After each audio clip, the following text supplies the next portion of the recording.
that meets the historic moment. So again, I'll be the moderator for this panel. My name is Seth Freeman, president of the 4Cs SIU 1973. And let me start by introducing our panelists. So I'll start with our first panelist, Juan Fonseca Tapia, community organizer and co-founder of Danbury Unites for Immigrants. Juan Fonseca Tapia is a community rights organizer whose rapid response network has been growing and educating thousands about the terrible ICE interventions in his city. His experiences have convinced him that this threat requires a deeper level of community organization and preparedness. So Danbury Unites for Immigrants, DUFI, is now carrying out a canvassing campaign called Families Belong Together. Standing out in the community, DUFI teams are educating residents about their rights while building an ever larger network of support for those threatened by the ICE arrest based on racially profiling our friends and neighbors. He will share his vision for involving many thousands of Connecticut residents in the powerful movement the times require. Give a round of applause for Mark. Yes.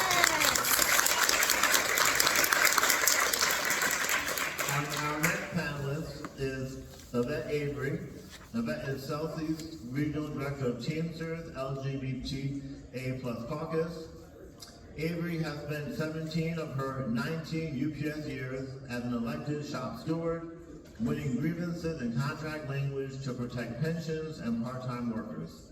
Her union, Local 728, spans the entire state of Georgia. Its 11,000+ members include UPS drivers, movie industry drivers, sanitation workers, and attorneys. Avery's efforts capture the belief that workers, especially in the anti-union South, can and must take power for themselves. Her records show that when stewards know the contract and connect shop floor flights to community struggles, the boss's divide and conquer playbook collapses and the rank and file wins. Let's give her a round of applause.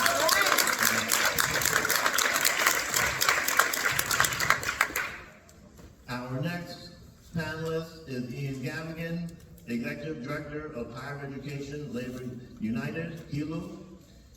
Ian Gavigan is the Executive Director of Higher Education Labor United, the national coalition of higher education labor unions fighting to transform higher education into a public good that works for students, workers, and our communities. He helped found HELU when he was a graduate worker, leader of Rutgers AUP's AFT. Ian holds a PhD in labor and political history. Before becoming HELU's executive director, he organized new unions with the UAW. He lives in Philadelphia. All right. Let's welcome Ian. And our final panelist is Jazz Marie Melendez, Connecticut organizer and for the Justice for Jason Negron campaign.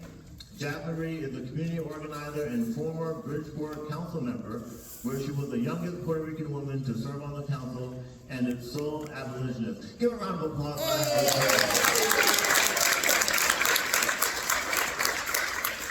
Jazz Marie resigned in protest of City Council's inability to serve as a check and balance on the mayor's administration and recognizing the power of not being in the seat. During her time on council, she championed the passing of the first ceasefire resolution in Connecticut, drawing connections between the struggle of the Palestinian people and how it mirrors the colonial violence faced by the people of Puerto Rico. While in college, Jazz Marie experienced the tragic loss of her brother, Jason Negron, who at age 15 was murdered by a Bridgeport police officer.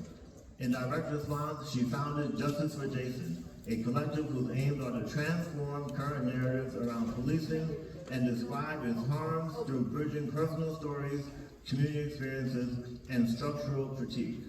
Jazz Marie is passionate about educating others, seeking justice, and supporting families who have endured the same pain she has faced. She has collaborated with various organizations drawing connections between abolition movements and was a 2020 Soros Justice Youth Activist Fellow. An inspiring civil rights attorney, Jasmine aims to continue to address the urgent disparities seen throughout the state of Connecticut, including police violence, the prison industrial complex, and the school to prison pipeline. Let's give a round of applause for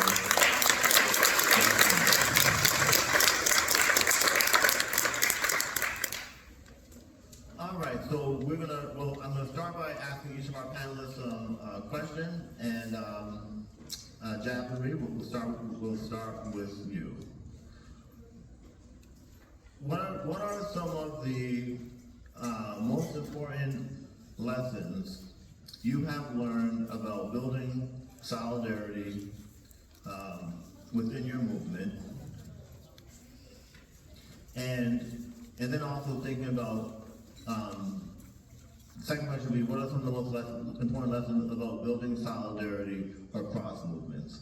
So lessons you learned about building solidarity within your movement that you focus on, and then also building solidarity across movements. So one of the most effective ways in which we build solidarity is knowing that just because you haven't been impacted by an issue doesn't mean that you can't be a part of that fight. And maybe you haven't even realized in the ways we actually have been impacted by those same systems. So I think in 2017, when my brother was murdered in Bridgeport, there was this narrative around that this was like a really isolated incident and that police violence was a rarity in Connecticut. And a part of the work that we had to do was shift that to say like, no, that's not true. So one thing that we were, that kind of started off as a narrative shift and then grew into really just building a community of support around impacted people was finding other families in Connecticut who had previously already been doing the work, advocating for police violence or had been directly impacted. And then after, for the last 8 years, every single time there has been any form of violence when it comes to policing, we have been making those connections and really building a community to shift the narrative that we do have a policing problem here in Connecticut and that these are not isolated incidences.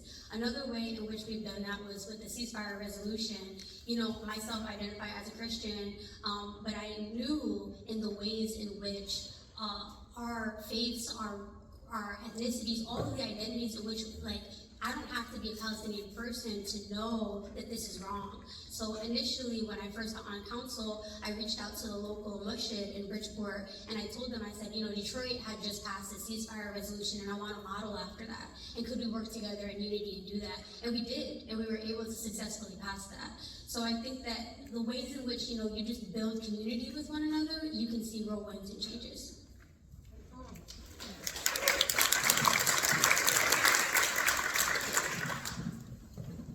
That's a great question. So Higher Ed Labor United is always trying to build solidarity and connection across many different kinds of difference in the labor movement. And so maybe I'll start by just talking about how I got involved in this work to begin with, which I think is a really helpful example. So when I was a graduate student worker, I was part of a union that included full-time faculty, including those with tenure and those without, graduate students who often work for those people, librarians, postdocs, and a number of other folks, all in the same bargaining unit. And you can imagine that those could be difficult meetings, and those could be difficult processes to try to work through.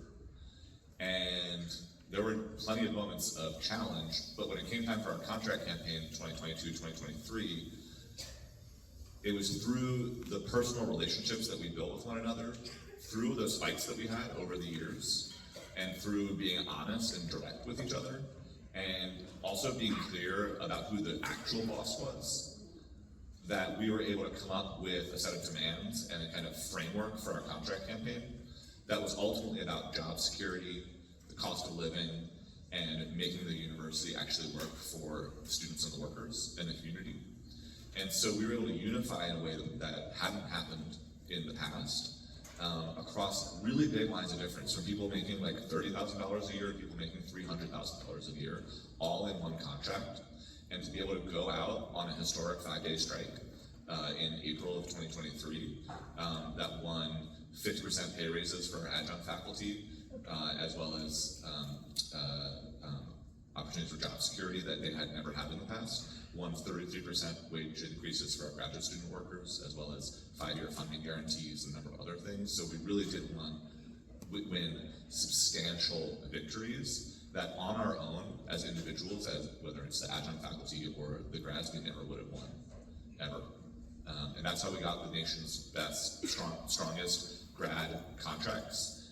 It's how we made historic victories for our part-time lecturers, and it's really, for me, been the model that I've taken with me into organizing since then. And so HELU, which we actually founded in 2021, but have really been building in the past, I would say, year and a half to 2 years, is really trying to build off of not just those experiences at Rutgers, but those experiences that folks are having all across the labor movement, especially in higher ed, and trying to recognize the fact that we have a really massive organized workforce. Almost 750,000 people are organized in higher education. By American standards, that's a lot. That's about 15 or 16% of the workforce, which relatively high density in this country. But we're divided across 13 different national unions, divided across all sorts of job category lines in ways that have us often pitted against one another or not talking to one another, whether that's because of tensions between unions or tensions between workers on the shop floor.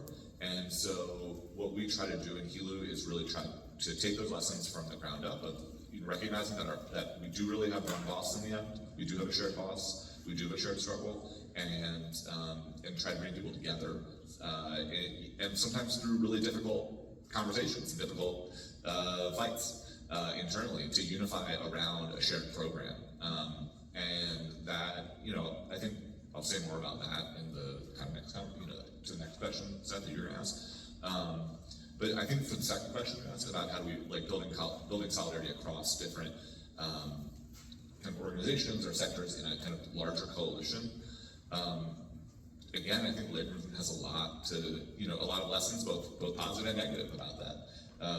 We do there are many different kinds of unions, there's many different kinds of workers out there doing many different kinds of jobs with many different kinds of political goals. And so I think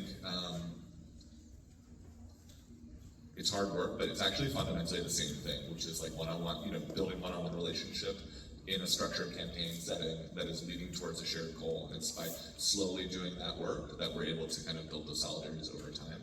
And I think like right now there's some really exciting work that we're involved in to build solidarity across the worker and student divide in building for mass actions against the Trump administration attacks on our sector, which are some of the most intense attacks on any specific sector in the economy right now.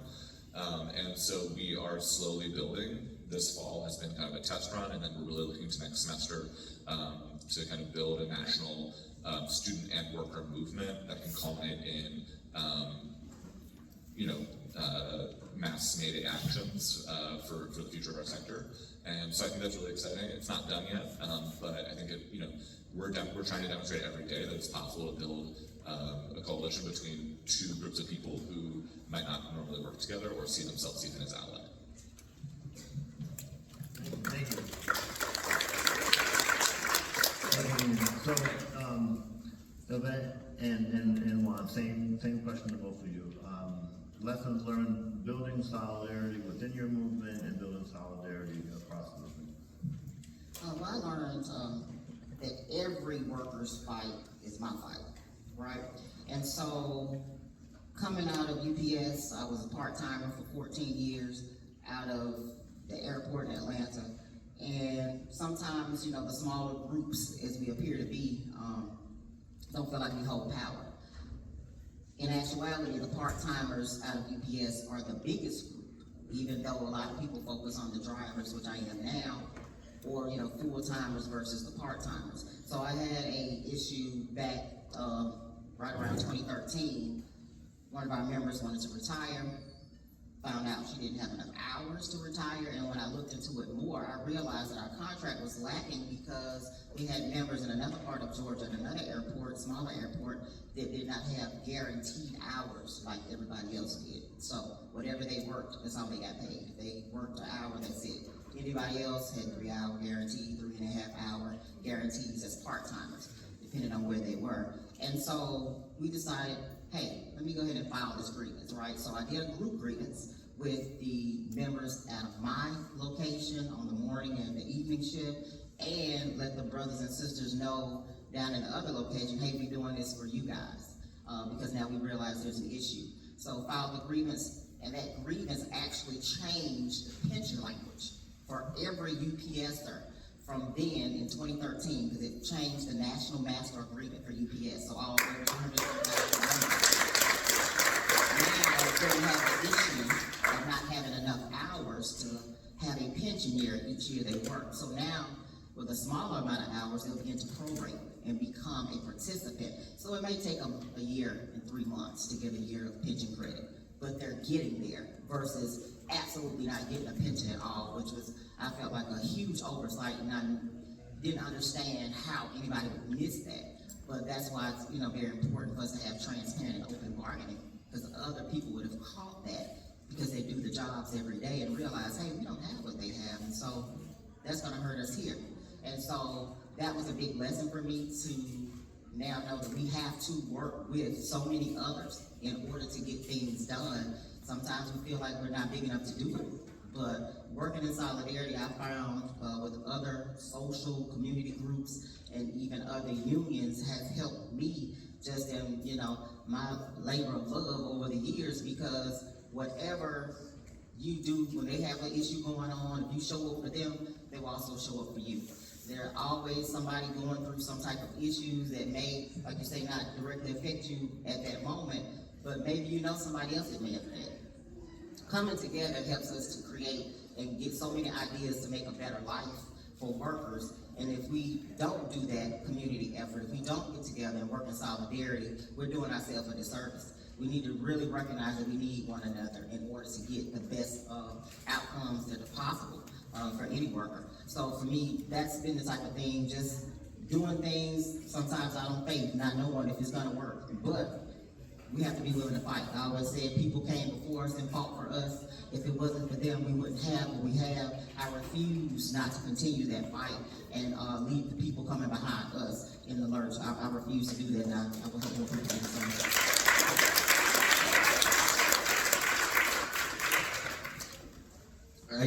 I think that for me, I also want to share a little bit about just my background and how I got to be where I am as an organizer and how I do this work. But if in one word, the answer to your question would be moving through conflict. And in a few words would be pissing a lot of people off, right? Like that's just real. In 2018, I was a director of an LGBTQ organization in Waterbury, and I kept on getting into conversations with my board about racism. And at first they were like, okay, we'll hear you out. And this was also in 2020. And they were like, okay, Black Lives Matter is a thing, so we'll hear you out for a little bit. But then they would be like, no, we hire you to focus on LGBTQ issues. And I was like, but we cannot focus on LGBTQ issues when we are in Waterbury, where most of the majority are Black and brown kids that we're trying to serve and help. So it was a lot of fighting, and it was a lot of fighting into getting my board to understand that we couldn't help youth that were facing those issues because they were queer without ensuring that we were doing something around the issues that they were facing because they were Black and brown. And I have taken that into the work that I do in organizing, and in the work that I do I'm an immigrant myself, and I have been doing a lot of work around immigrants' rights. But in the work that I do, it's always making the connection to what some of the other panelists were saying, that it's the same struggle. We're all fighting the same fight. A lot of times, there are a lot of groups and people in movement that say, okay, we're gonna fight for this, but we cannot mention Palestine. Or we cannot mention abortion, right? And moving through the conflict, it's extremely important And for me, in this case, when it comes to the work that I am doing right now, ensuring that I am helping people build solidarity indirectly across classes, across the struggles, is when we are doing the work and they're seeing what's happening. Right now in Danbury, Danbury has become the epicenter for ICE terror in Connecticut. Danbury we have also been witnessing the collaboration between police and ICE. And Danbury is a hyper-police city, and policing is violent, period.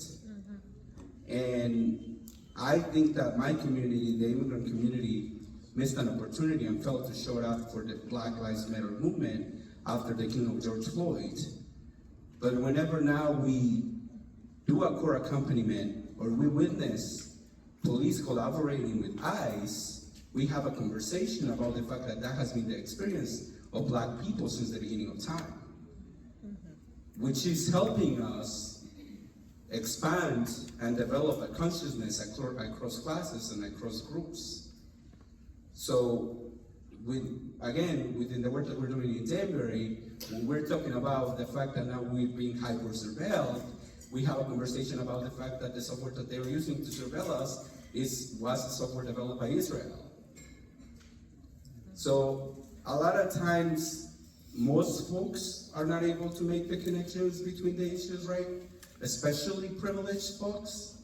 So ensuring that in my work as an organizer, at every moment where I see oppression and violence taking place, dig deeper than my reality and my experience and realize that probably there are other folks that have other identities that are not mine, that have faced that violence in different ways. Yeah. And ensuring that when I am doing the work organizing people get to know that. And I think that, again, that is one way that we can show up for Palestine, show up for LGBTQ rights, show up for trans folks.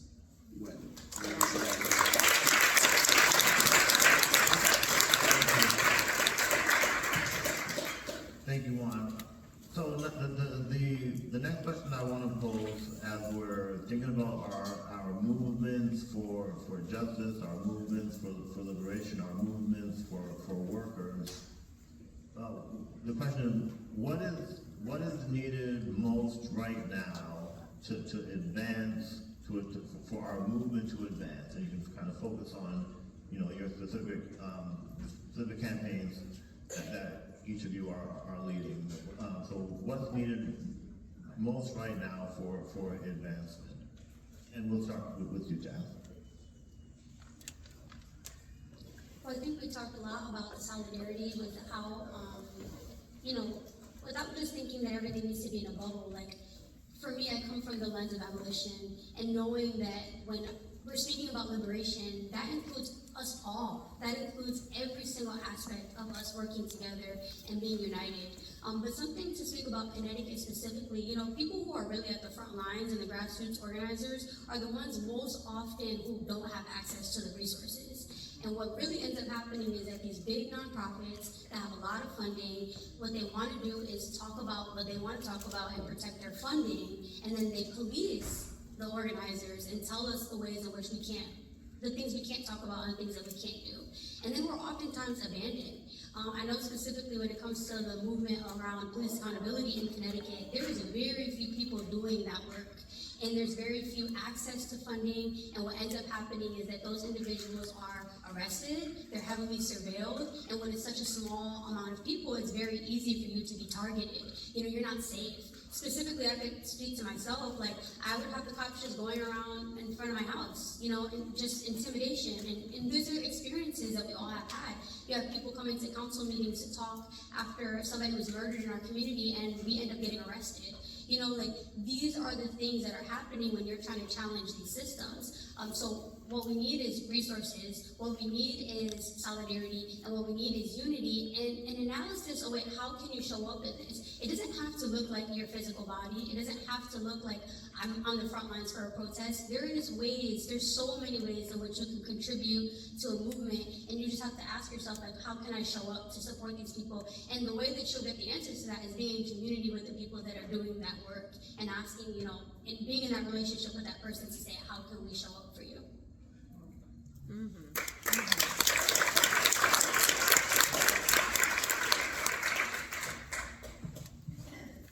Yeah, it seems to me that we are in a complicated situation right now. We have reached a new stage of the authoritarian counter-revolution against the gains of the 20th century, which were partial and hard-fought through intense struggle. And I think the progressive social forces in this country I think you're hearing a lot of descriptions of the defensive fights that we have to do on a daily basis against that right-wing attack, which is long-standing and is not going anywhere anytime soon.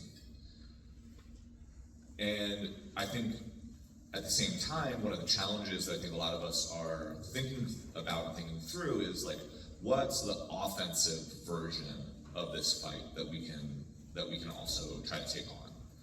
So there's no question that union people have to fight for the next contract. We have we have to file grievances for votes. And sometimes those processes are themselves offensive fights. Sometimes those are ways for us to advance the class struggle. And I think if you ask, if you look at what happened in last year's election, what you saw was that a majority of people who went to the ballot box to vote for the future of this country saw one party that had nothing to say to them about the future of this country, and one party that did, for worse, frankly, or one person perhaps. And I think that the fact that people don't see the organized social progressive forces of this country articulating a positive program that we can unify around is a problem for us, and it's going to keep us on the back foot for a long time. Now, this is not an easily resolvable problem.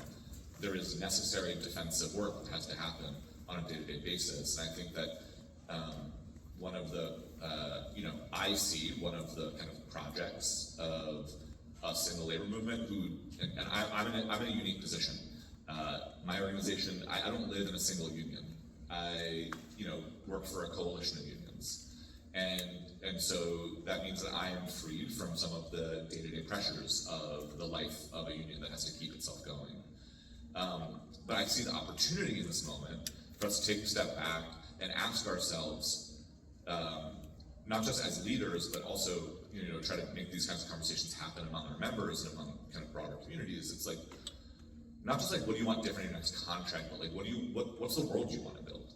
And to start asking those questions with more and more and more working people, and gather a kind of and in that process, build a vision, build a kind of a thing for which to fight, and then turn that into specific kinds of campaigns, whether those are union campaigns or social movement campaigns or political campaigns, and advance, build something bigger than what we currently have. So yeah, we have to keep defending. That is an imperative. We cannot stop, and we're going to have to take some time and some energy to figure out how do we also do the build towards something different.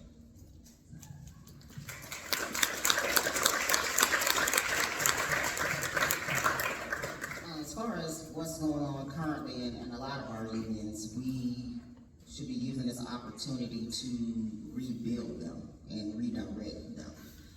We still have to deal with a lot of isms within our own unions. So it's time for our rank and file members to empower themselves. We need to be educated on what our powers and our rights are, not only our contractual rights, but our legal rights. Using those type of things to take back our unions. I always say one local at a time. all the way up to the international. That has led me to currently be in 2 campaigns. So you mentioned campaigns, I'm currently running for president of my local, in Local 728. We've never had a female president in our history. And I'm also running for an international trustee for the International Brotherhood of Teamsters for next year. It's time for us everyday folks, the folks that's doing the jobs every day, who actually been fighting for workers, teaching these corporations and how these management folks how to treat us. We have to show our members we can fight and we can win. Showing victories, letting them know, like last year UPS fired me twice. Got my job back both times with back pay. Then took it a step further because I was fired illegally for wearing a union steward vest with the insignia on it at work. I took it to the labor board, so I took them to court last month, well in September now. We went to court, so I had to have my managers on the stand. Knowing my rights in my state of Georgia, where I come from, a one-party right, our members need to know you have the right to record as long as you're part of that conversation. Those type of things help us win. My documentation, my recordings, those type of things, when I bring them to court, all I have to do is press play. You know, you can't go against factual evidence. And so training our members, training workers to rise up, but knowing how to rise up and do it right, we can take over and we can push them with the 1% to do what we the 99% need them to do within unions and without. So unions help all workers.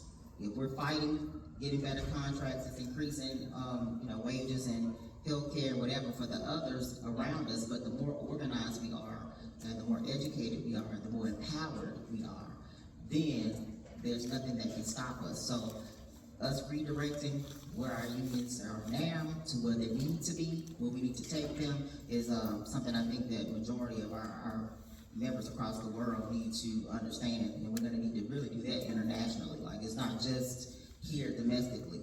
We need to be connecting internationally with all other union members throughout workers. We need to connect.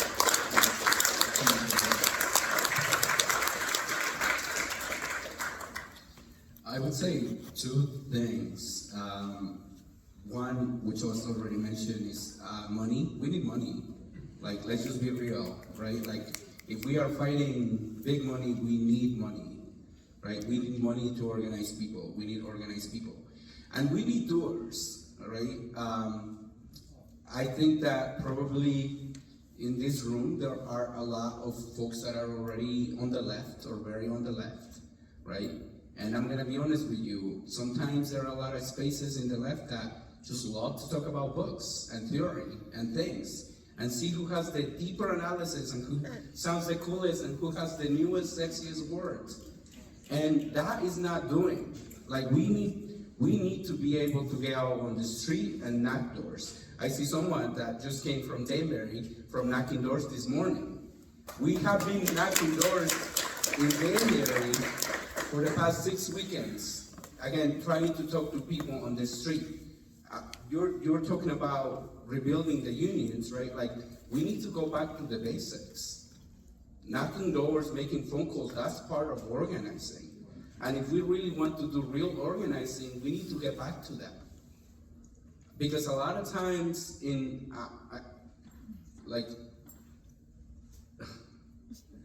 I have a hard time with super spaces that are full of folks that, again, just want to talk about books and theories and all these things. And I'm not saying that we should know the history, because we do need to know where we have been to understand where we are and where we're going. I do understand that. But a lot of spaces, a lot of times, are just filled with words and not a lot of action. And right now, we need to be out on the streets, because that's where the fight is. And the other thing that I'll say is we need labor. We need unions to get your shit together, because right now in this country, if we look at who has power or who has some leverage, it's unions. And for people like myself that are on the streets fighting, like we need the groups of folks that one have the privilege, but two that have a mass power to stand up to big power. And I show a sign of the fact that, unfortunately, in Connecticut, either unions have spent time in other things that probably, I guess, are part of the things that have to keep the union running, right? But not actually building the power of working class people, is the fact that we have Lamont as governor. And that he's gonna run for a third term and he's gonna become the governor. He has veto bills for labor, and labor is still behind him. And so when it comes to immigration, he hired, for those that are familiar with the history of Connecticut, Danbury, he hired Mark Buckman. Mark Buckman has operated with immigration enforcement since he was the mayor in Danbury. Lamont knows no accountability. And I think that one of the bodies that could hold him accountable or fight for accountability is labor. And I'm afraid, and I'm afraid labor is not doing that. But as people have been saying it, I think that in everything that is happening, there is great opportunity for organizing, and there is great opportunity for us to create real change. And that means us having real conversations and being real with what's going on and what we're not doing. And so to figure out how we can do it together.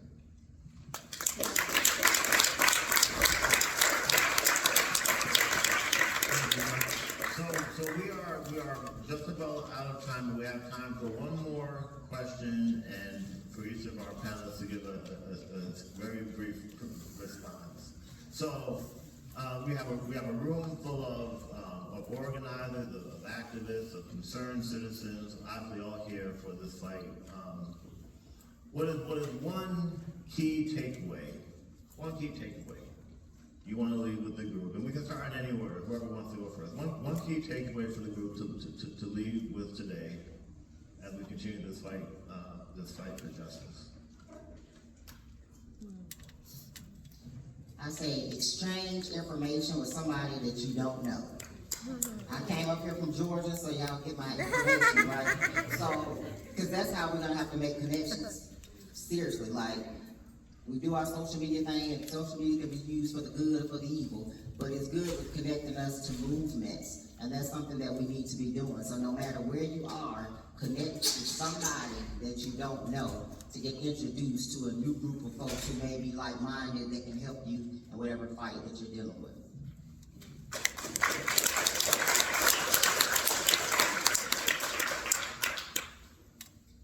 The key takeaway that I would say is that our liberation is all one. We are all rooted together, and we have a responsibility to show up for one another, especially in these times where there's so much division. Like, we really have a responsibility to be at the forefronts for one another and challenge yourself to know really what that means. And I'm always bring it to policing. In Connecticut, we have a massive policing problem, and we are in a police state, and don't let them tell you otherwise, that we need to be challenging every single part of this police state.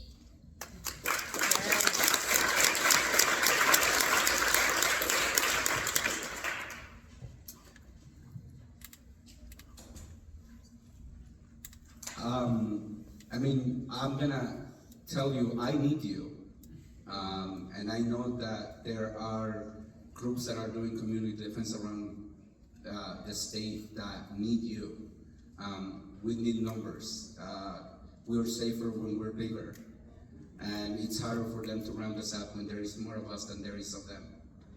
And especially when we are out on the street chasing ICE or bearing witness to the kidnapping of our neighbors. We need numbers. And I'm not gonna sugarcoat it, right? Like, it's scary. there is risk. But the risk goes down when, again, there is more of us. So connect your folks to the groups that are doing the work around the state. I really think that once they get through immigrants, there is nothing that will stop them. And we need to do it.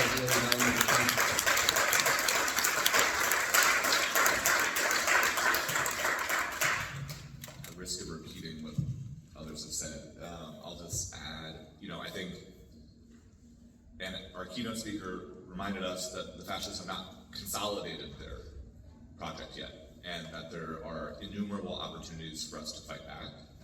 And I think that there's incredible and heroic work people are doing to scare off the abductors on the streets, to run them out of town. And I'll say that, like, we have to stand up to these people in every opportunity. And I think that in higher ed, I don't know if folks heard about the compact they were trying to force on higher ed, which was saying, if you want federal funding, you have to get rid of anyone that the right doesn't want on campus. They haven't talked about that in a month, and it's because we beat it back.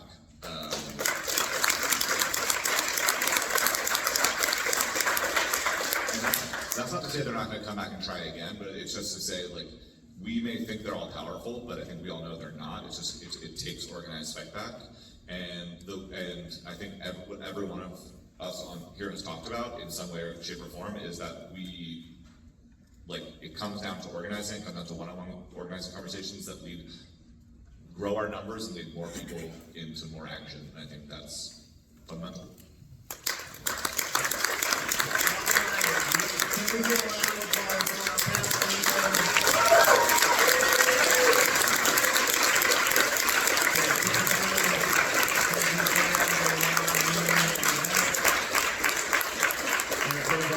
Being here for this wonderful panel. All right, so we're going to take a quick 5-minute break, and then we're going to pick it up with our action proposal discussion, which we're doing here. We're doing right here. So 5-minute break, and then we'll talk about our action proposals. Thank you, everybody.